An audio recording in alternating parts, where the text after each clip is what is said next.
For years, one question followed Cristiano Ronaldo wherever he went. Would football's greatest prize ever complete his legendary career? In 2026, Portugal arrived with one of the strongest squads on paper, a manager trusted by the federation, and a captain determined to erase the heartbreak of Qatar. Instead, 90 minutes against Spain turned into the closing chapter of a dream that never became reality. Just a day after Neymar's World Cup journey came to an emotional end, Cristiano Ronaldo experienced a similar heartbreak.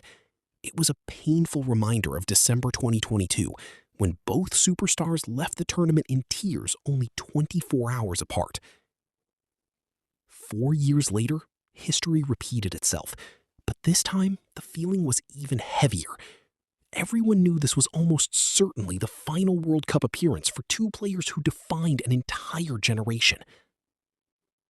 Cristiano's legacy with Portugal can never be questioned. He transformed a nation that had always produced talent but rarely silverware into European champions.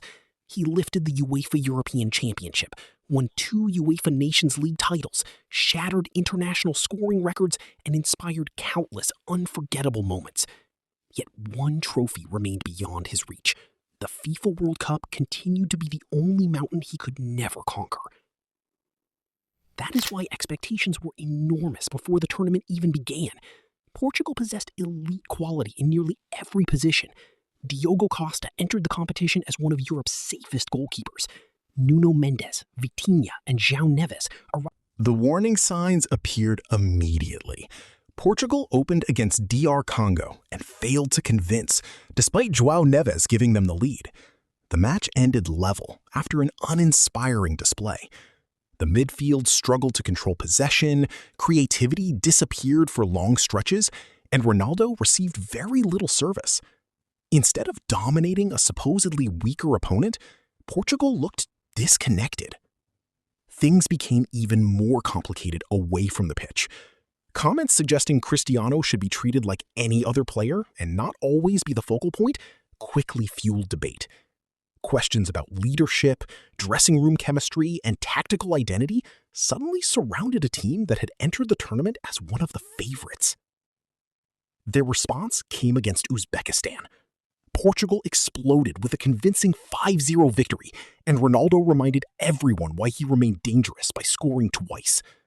Martinez adjusted the lineup, João Felix added more fluidity to the attack, and for the first time, the team looked balanced. Optimism returned almost overnight. However, consistency never followed. Against Colombia, Portugal settled for another disappointing goalless draw. The performance lacked intensity, Colombia looked more threatening throughout the match, and finishing second in the group pushed Portugal into the more difficult side of the knockout bracket. It felt like an opportunity had already slipped away. The round of 32 delivered Croatia, a nation famous for thriving under knockout pressure. Portugal actually began brightly, creating chances but failing to convert them. After halftime, the match completely changed. Croatia's experienced midfield, led by Luka Modric and Mateo Kovacic, dictated the rhythm and forced Portugal onto the back foot. Ivan Perisic eventually... Despite boasting one of the most talented midfields in football, Portugal repeatedly lost control in the center of the pitch. Vitinha, Bruno Fernandes, and João Neves never found the chemistry expected from players of their quality. Ronaldo thought he had rescued his team with a spectacular finish before seeing it ruled out for offside. Later, he calmly converted a penalty to keep Portugal alive. When Martinez substituted Ronaldo late in the match, many supporters feared the worst. Instead, the gamble worked. Rafael Leao delivered a perfect cross, Gonçalo Ramos found the net in stoppage time, and Portugal escaped with a dramatic victory. Even then, controversy followed as Croatia had a late goal disallowed by the narrowest of margins. Portugal advanced, but the underlying problems remained unsolved. Waiting in the next round was Spain, a familiar rival and one of the tournament's most complete teams. Their possession-based football, defensive organization, and remarkable unbeaten run had already made them favorites. Portugal had beaten Spain in the previous Nations League final, but repeating that success required a much stronger performance. The opening half offered glimpses of promise.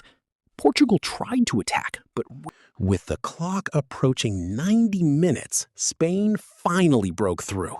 Ferran Torres delivered the decisive pass, substitute Mikel Merino timed his run perfectly, and one finish ended Portugal's World Cup. The tactical difference between both coaches became impossible to ignore. One substitution changed the match, the other never arrived. Cristiano Ronaldo finished the night with only 3 attempts on goal, 2 of them forcing saves, but service remained scarce from beginning to end. More importantly, Portugal's star-studded midfield never reached the level expected throughout the competition. On paper, they looked capable of competing with anyone. On the field, they rarely controlled the biggest matches. And just like that, one of football's most remarkable international careers appeared to reach its final World Cup chapter. Cristiano Ronaldo leaves behind records, unforgettable victories, and a legacy that transformed Portuguese football forever. But the one trophy he chased for decades remained painfully out of reach.